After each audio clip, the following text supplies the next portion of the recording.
today we're going to break down how we make our tonkotsu in-house. If you read the word tonkotsu, it means pork bones. So it's a pork bone white soup. This is one of those things that people think is really hard to make and don't even give it a go. Not to show off the bowl, it's more to just show you how to control it, how to measure it, how to understand how to make broths as a whole, so you can really impress your friends and family back at home.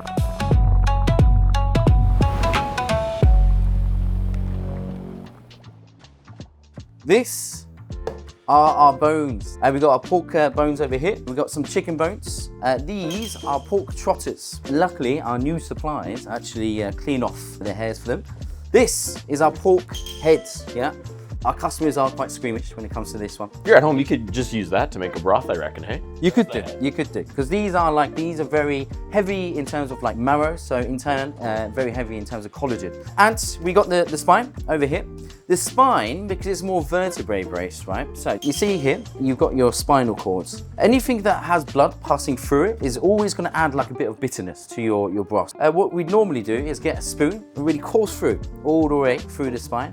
I want to talk about the vertebrae a bit more because each vertebrae, this is very easy to break, right?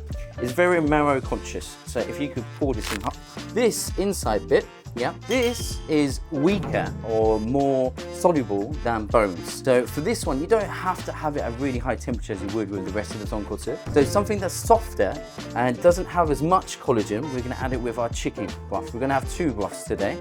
I want to show both of these first because it's really important when it comes to pork bones to clean your bones. This is one that is not cleaned in essence, and you see it's a lot redder. What you want to do is bring your pot of water to boil. When it gets about 100 degrees, that's when you chuck your bones in there. It depends on how big your bones are, right? So when anything that comes to like the pork side of things, we always do it for about half an hour. Get all of these impurities, all this blood off, because they can leave a bad smell to your soup broth. Eric has got some chicken feet, as you can see over here. I'm just cutting off the toenails, giving a little mani-pedi to our chicken feet here. Toenails can add a little bit of bitterness and sourness to your broth. When you're cutting the toenails, what you're really trying to do is actually get between the knuckles there. So you can kind of see folds there. So you're not cutting through the bone itself, you're cutting right at the knuckle. Of course, chicken feet are once again just full of a lot of collagen, similar to the pork trotters and the head. It's gonna be very rich with collagen and thicken our broth up, give it some heft.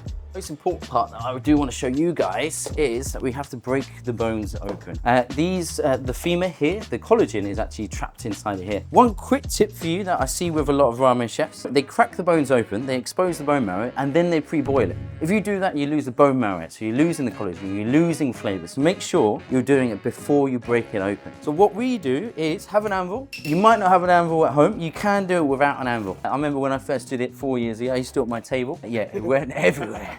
So with these guys, hold the knuckle that is not as thick as the other side, yeah? So it's easier for you to grip, yeah? Then with your hammer, you're hammering around and you're looking for that hollow spot. You hear like a slight splintering as well. Now, put it on the anvil, facing this way. And this is where you want to go for that little hollow spot just here.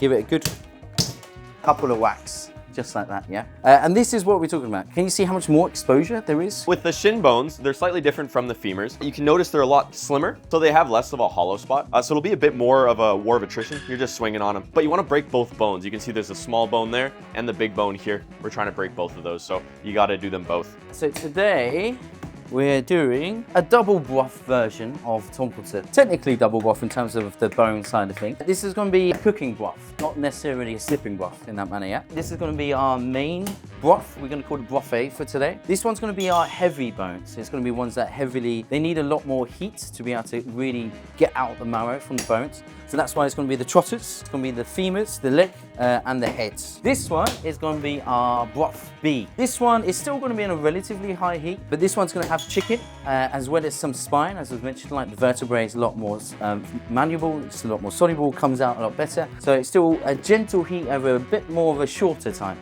This one's going to have aromatics and things as well. So most importantly, when it comes to broth making, is kombu.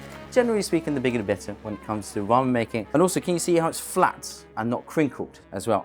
And a very good telltale sign as to whether it's good kombu or not. Can you see this sea salt? It's essentially what's evaporated after they've naturally dried it outside. What you want to do with kombu, you pull it into the cold water first, then leave it overnight. In the morning, you want to put on the very smallest temperature, the tiniest flame that you could possibly do, right? Really bring that temperature up really slowly.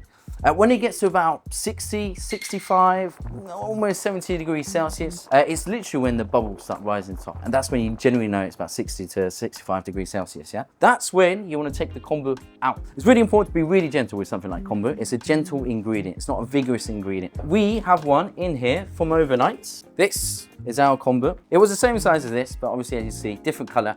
It's extracted a lot more from it. We've got all the umami, we've got all the natural glutamate from it. Kombu is really important because it does add umami. The word umami was actually coined from kombu.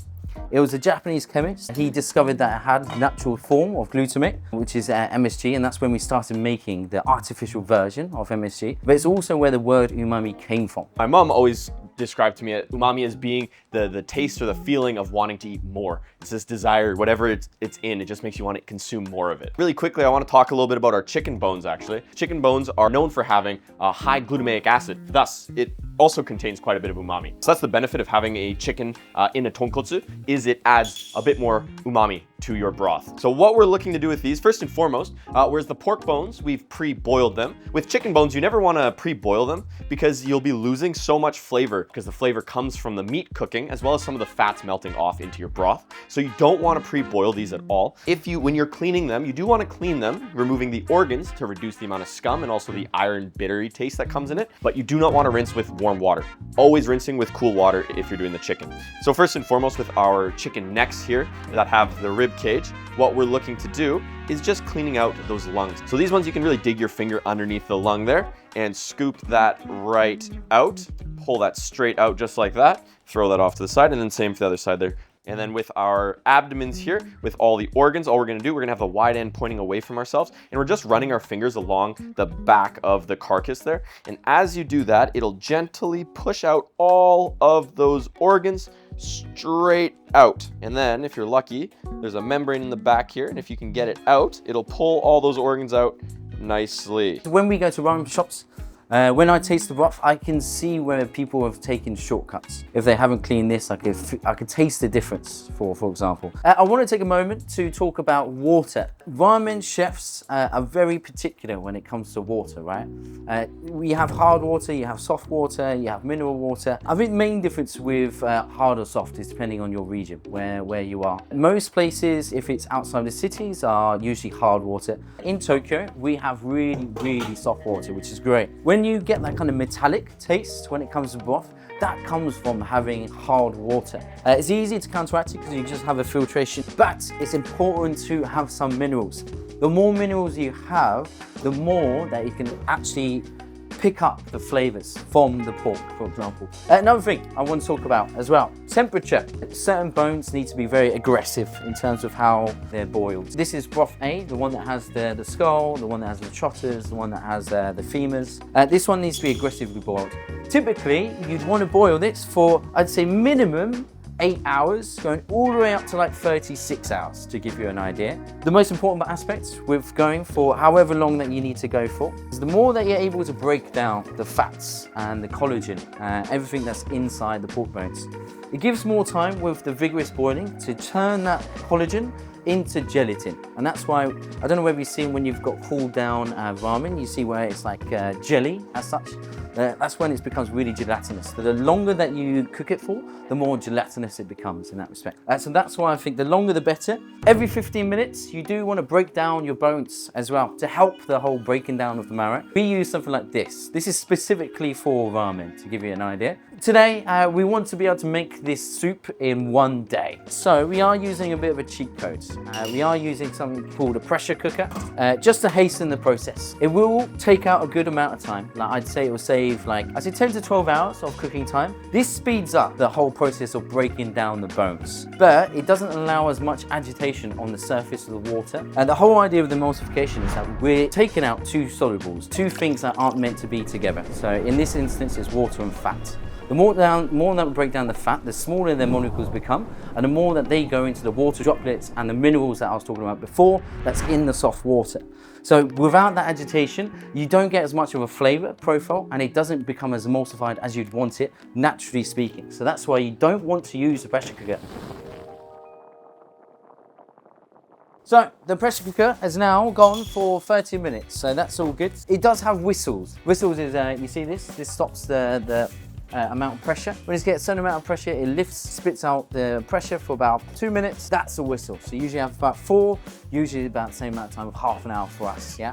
So what we're gonna do, we're just gonna release the pressure. We're gonna be adding the next stage, which is our aromatics. I mean, everything has been kind of going on for about an hour and a half now. This one is our broth B, and the one that is slow boiled with our chicken and our spine.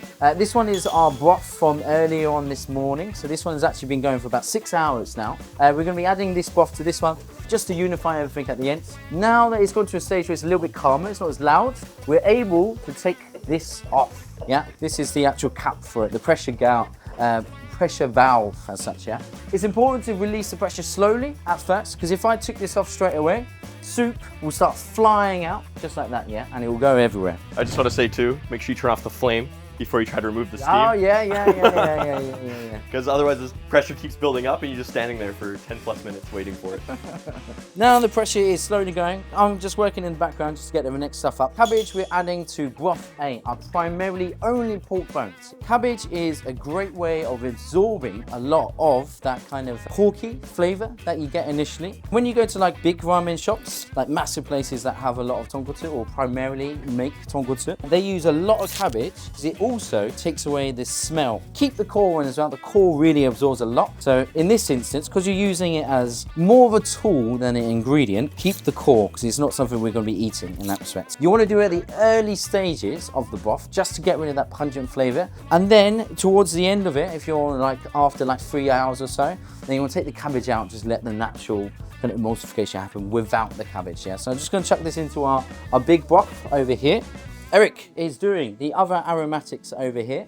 These are the aromatics for our broth B, don't forget. We're going to be having onions, garlic, apple, and ginger. They all will have their own functions. First and foremost, for our ginger here, I want to talk a little bit about how we cut it. You want to cut it in the way that increases the surface area as much as possible. Of course, more surface area means that you have more area or place for the flavor to be extracted from the ginger. Thus, you're maximizing basically the efficiency of using that ginger. And we're leaving the skin on, of course. Anything we're doing here, we're not going to be eating these. I believe, what was it, 12%, 8 to 12% of the nutrition is in the skin, and we don't want to lose that. So we're trying to keep it. Now, as for our garlic, we want to be cutting our garlic, of course, through all of the cloves. Just like that, easy peasy. And of course, once again, leaving that skin on for aromatic and nutrients. For the onions, we're gonna be peeling off the first layer there just because it's a bit dirty. So the onions are quite large, so I'm actually gonna be quartering them, once again, keeping size in mind. Before I quarter them though, I'm gonna score the skin, just really gently putting some cuts in the skin, again, increasing the amount of flavor extraction. Normally, we don't roast our vegetables because we only use these aromatics for our clear broth, our chintan. Today we're doing it for our tonkotsu, so we're able to put it into the oven, darken the actual flavor. If we darkened it and then put it into a chintan, it will make the broth murky. So that's why we don't do it normally, but we're only doing it for today for the tonkotsu. Okay, just a quick one, guys. This is pork fat. This is back fat in particular. There's 2 types of fat you can use. Is back fat or the pork belly fat. We use back fat because we don't add it to our soup broth. This is part of our our cooking stock. But you know how some places actually put like jiro, for example, they add the actual pork fat to the bowl of ramen itself.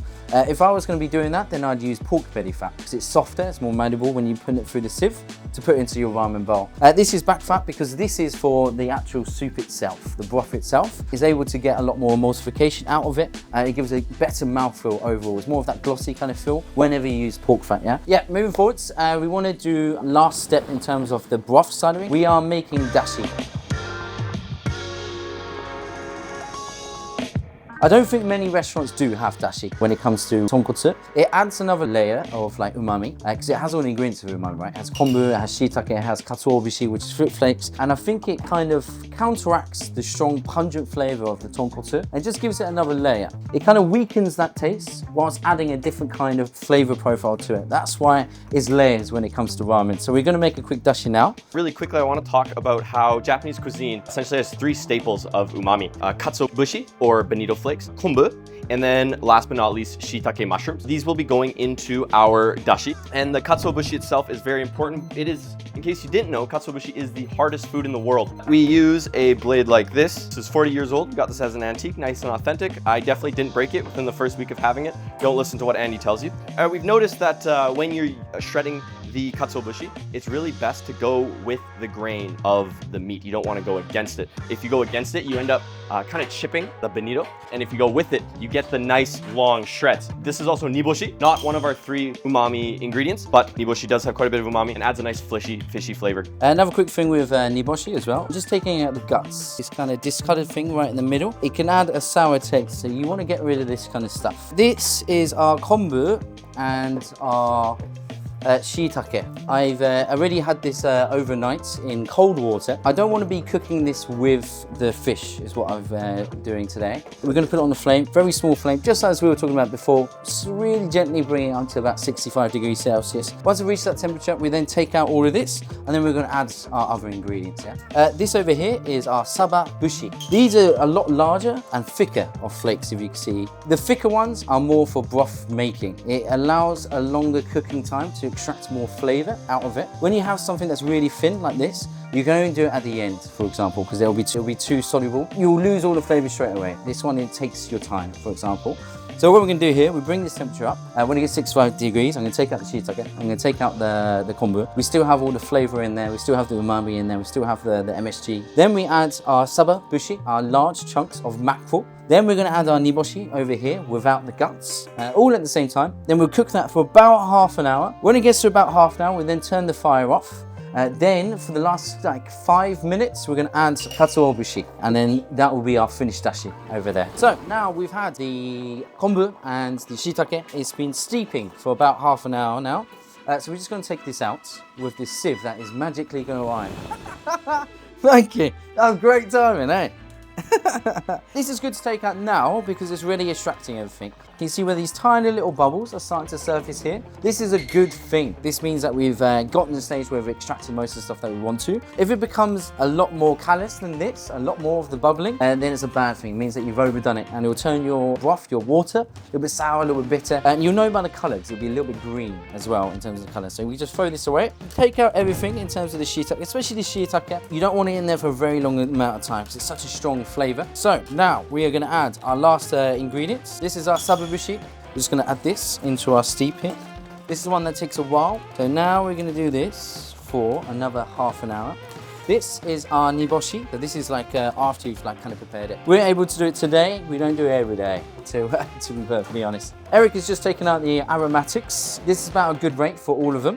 Nice amount of char, nice amount of browning. This is actually a perfect amount to now add to our broth B over here, yeah? Don't forget, as we're doing this, you really need to remember to still continue breaking down the bones, yeah? A lot of places don't break down the bones every 15 minutes like us. The reason why we do it is that we actually have chicken bones in here. This tonkotsu, as said, is pork bones primarily. It still has some chicken bones for us because I feel like it gives another level of flavor. Chicken bones are more meat-based rather than the big pork bones, right? If it's stuck at the bottom, it will burn. And if you burn, you'll ruin your entire tonkotsu. So what you want to do with your stick first is cover the entire surface area of that broth. Don't forget, if there's one piece of chicken that's in there that will burn, then you are fucked. And then once you've done that, then you want to stir in a circular manner and then start breaking down. And I'm also aiming for the corners of the actual pan itself, yeah? So stir corners, really break that down. We're getting to a good stage now. I think we can start taking stuff out. This broth is definitely finished. All right, so we're gonna start pulling out the bones from our big tonkotsu pot. We're gonna be taking out the bones from broth A first, because we still have the aromatics in broth B. We wanna let them sit for just a little bit longer. I'm gonna be pulling my pot off the heat for now, and we are gonna be pulling out our goodies here.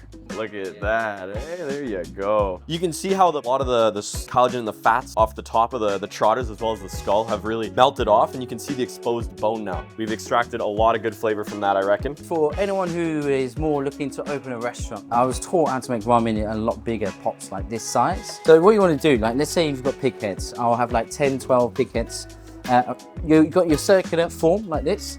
You want anything that's on the larger sides at the back towards the edge of the actual pot itself. So let's say the back of the head is here and then the snout is pointing in. And then you line the whole outside, so all the snouts are pointing in this way. The reason for that is so that we can channel the water. So when the hot water starts coming through, it goes evenly and then goes right through the middle where we're leaving a channel from everything pointing into the wall, and it evenly disperses throughout the entire thing. And you also want to think about weights, right? So we'll have anything that's heavy at the bottom, so it's not going to float around as much. Things that we know that are light and are going to be floating around, that's the things that we put at the end, because we know that when it's vigorously boiling, that's going to be floating around anyway. This broth, don't forget, this is one that was early this morning, so it's a good 6 hours ago. So it's a big difference of like how far we've broken down the bones. So I really want to show this in a close manner. Can you see? This is literally completely separated. All of this white area is going to be at the bottom of this broth. It's literally going to be in like almost powdered form. So this has been cooking for 3 hours. This has been cooking for about 6 hours, and it's only going to get better and better. But that's why you see the big difference. If you use a pressure cooker, you'll never get to the same result here. If you haven't checked out the video yet, I recommend watching our video about Fukuoka. And at the bottom of the bowl they serve you, there's actually like a sand, and it's the broken down bones. So it really, really does break down. And that broth, they're obviously working for a very long time. It really, really, really breaks down. So we just getting out all this stuff from broth B. This is the one that had all the aromatics and things like this. We still want to get out all the small, tiny pieces. So this is good for now. Our dashi, we've been steeping it for half an hour now. So now that we turn the fire off, this is when you want to add your katsuoshi, yeah? Because it's nice and thin. You extract the flavors so quickly. If you overdo it, it can really overpower us. So chuck this all in here. And whilst the fire is off, we know it's not going to get any hotter than the temperature at the moment, which is about 65 degrees. And then we're going to pass it through and literally just have just a liquid form. And we do it in 2 little bits, yeah? I'm going to finish the rest of the broth side of things off whilst we're waiting for this for the next 3 minutes. There's still those tiny little bone fragments that are left. We're going to do it bit by bit because there's still fat and things that might block the sieve here. Obviously, there's little bits and such inside of that broth still, and it's plugging up the strainer. So we just got to be giving it some agitation to get that going through there. You can hear it pouring out. This one's the thicker one especially, so you'll see a lot of nice fine bone fragments in here. So that was broth A. Can you see the color difference here? This one was the primary, well, only pork. This one is the chicken paitan in essence with the spine of the cow, but a lot of the aromatics. This one's a lot more yellow. This one, you can kind of see that it's more creamy just by looking at the texture. I can tell that this is a thicker version than this. This one's been packed with like a lot of flavor umami. So that's why we make the 2 different broths. They're 2 different temperatures, 2 different cooking times, for example. Really nice when you mix them together. So this is our double broth. So now that our dashi is sat, we're now ready to strain it out. So we're gonna decant our dashi through a strainer, making sure to press everything so that we're getting out all of the dashi from there, because some of it will be absorbed into the bonito flakes and the niboshi and et cetera, et cetera. So we're trying to extract as much of that flavor as we can. We have the finished products over here. Woohoo! So now we've finished off the broth. I had a little bit of time sitting here. Can you see the layers now, yeah?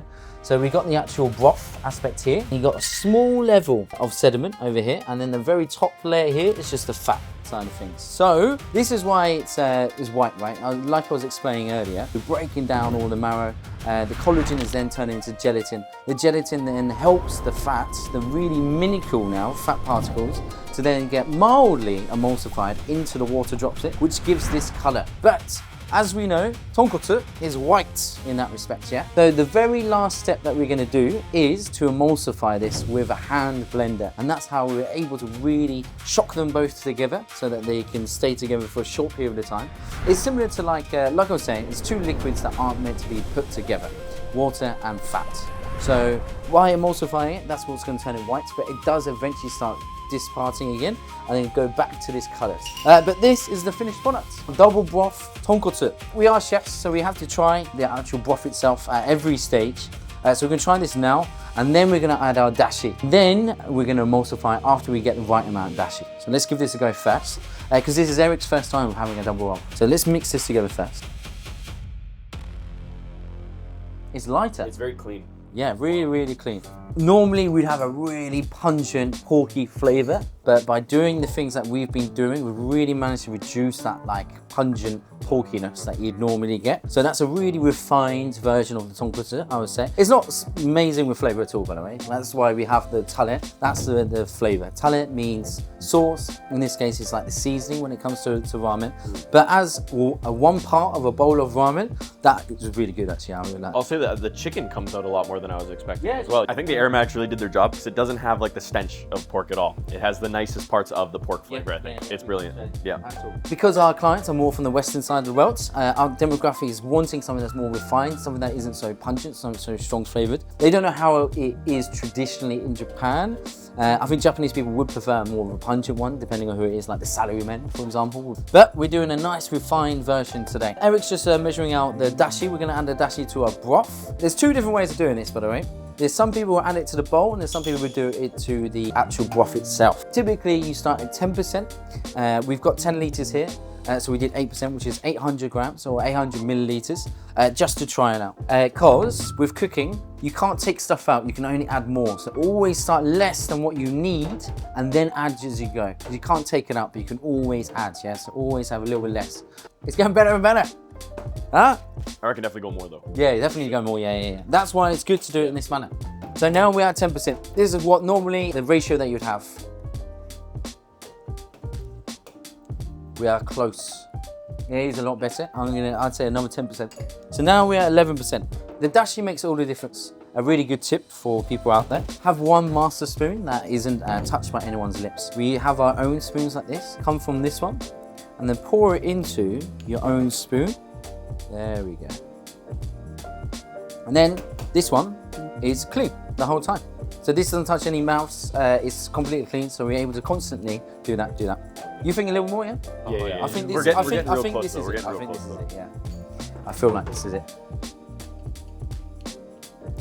Yes. I think I'd go more. I will do 10%. 13% is what we're going for. Yeah, I think that's good. I don't want to overpower it. Don't forget, this is just the cooking stock. This isn't meant to be a massive flavor profile.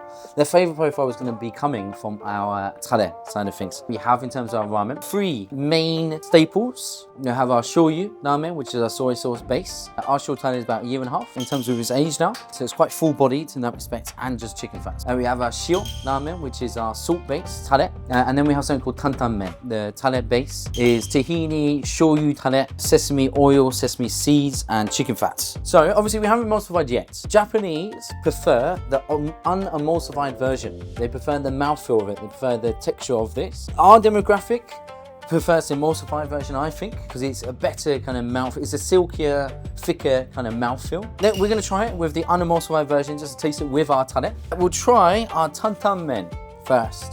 Wow, that's very, very different. I mean, I feel like you can taste the sesame a bit more. Normally we just have the tonkotsu and the porky base that we were referring to earlier. This is our refined version today. This is what we'd have in restaurants, not in the actual cooking classes, for example. Just trying to show you. This is unusual for us, because normally we have it completely white, especially for our guests, because they expect it to be completely white, with just chicken fat. It's very simple.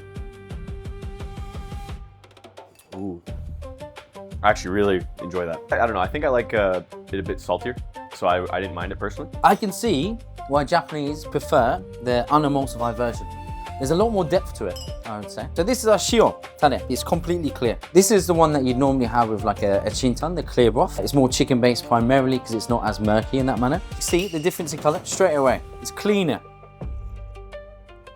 That was the best. This is so much fun. That is very good. Shoyu Tare is quite renowned to go well. I mean, when you think about chicken, when you're making it, it's always with salt and pepper. That's right? so true. When you think about it that manner. That was the unemulsified version. Really good. They're all completely different depths of flavor than your normal tonkotsu that we have with the emulsified version. So we're going to restart this with the emulsified version, yeah? Okay, so we're going to emulsify now, yeah? Emulsification, in terms of how long you're emulsifying, it depends on the restaurant as well. We go for a really, really thickened version. Can you see already, by the way, guys? It's going completely white. There are 3 layers that we had the broth, you have your sediment, and then you have your fat. We're emulsifying all that together. So the fat, as you can see, was separated from the rest of the water. So by forcing them together, forcing that fat into the water droplets, once the fat goes into the water droplets, it then reflects white light. So that's how it turns white. So we're just doing it for 1 minute. Each restaurant has a certain amount. Some places do it for 30 seconds, some places do it for a minute. We usually do it for 2 minutes. This is the milkier version. This is a lot more of your traditional one that you'll come to see, especially when you're abroad and stuff like that. It is a different mouthfeel. Very different.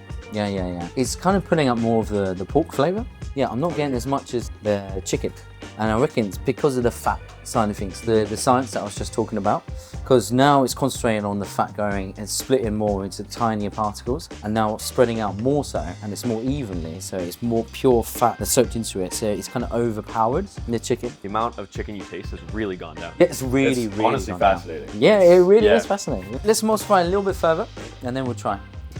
Would you say it's whiter? This is about the same, to be honest. Don't you think? Yeah, emulsification, I guess there's limitations of how white it's going to get. Yeah. Really, really different. Now, I'm getting more tones of the niboshi. At the beginning, I felt that. Yeah. And the aftertaste was even more porky, I think. This still isn't as thick as what we'd normally have, because you've got to bear in mind, this is only like 6 hours of cooking. Normally, if this was in the restaurant, we'd go for another day.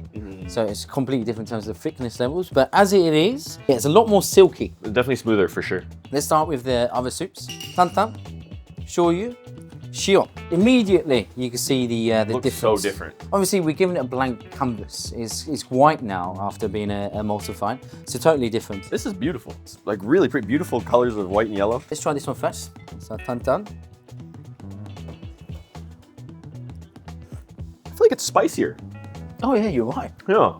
It is spicier. Yeah, I am getting more of it. This one with the emulsified version, I prefer. For tantan, I think I would agree. I would prefer it if it was a thicker version of the broth. A lot of the ingredients that we use are like Szechuan peppercorns, for example, Szechuan peppers. It's very Chinese oriented, and a lot of Chinese kind of flavors is coming up, which is nice to see. Shoyu. I bet this is going to be really strong tasting. See from the color, it feels like it's going to be too much. It wasn't overpowering. It really brings out the smell of our shoyu tare, because our shoyu tare it doesn't smell like soy sauce. It's a little bit different because there's so many different elements to it. This, once again, I prefer the depth of that, actually. Because you remember the notes of chicken? They both have nice parts about them. For me, I think they're about even. Depending on the mood, I feel like I would switch between the two. This is the kind of tonkotsu broth that my sensei would make. This is the one that I would make. This is the difference between Japan and Western. It feels like there's more depth to this, more layers, a little bit more fishy, and a little tiny percentage of chicken. This one is quite basic in terms of the flavor profile. Yeah. I feel like if we had a bit more soup with this, I would prefer this one. It's interesting. It shows how different like emulsification makes the difference with all of this. This is the cleanest one. It looks beautiful. Very, very clean. We have had our normal pork tonkotsu with Shoyu Tare before. Didn't really like it. I don't think it matched the flavor profile at all. This one is the refined one, so it should technically be a lot better. That's like pure chicken base now. What the hell? Yeah. It's really chickeny. It feels very basic. No, I don't think so. You don't think? No. I think compared to the other shio, I think this one's a lot more basic. Which one would you prefer looking? Looking this one for sure. I prefer that. You do, eh? Yeah. I feel like aesthetically the colors of this is just immaculate. You know what it is, right? I look less Japanese, but I'm more Japanese. Yeah. He looks more Japanese, but he's more foreign than I am. That's why I think our opinions differ quite significantly with this in mind. I prefer the Japanese one, you prefer this one. It really is stunning just how completely different it is between all stages, between each tare and between the emulsification. I didn't realize how big of a difference it will make with all this. This was a fun video for us to make because we don't really get to play around with just focusing on one broth for such a long amount of time. So yeah, that was really fun today. I mean, this video was for like the ramen heads. This is for the people who love ramen. This is going over the top in terms of information. If anyone at home is wanting to make like a restaurant quality tonkotsu broth, there's a lot of videos out there for it, but this is just our version of how we make it, refined for the Western clientele. We're going to be adding all the ingredients and recipes into the comments below, so I hope you liked it. And if you do enjoy this, guys, please like and subscribe, and check us out in the next video.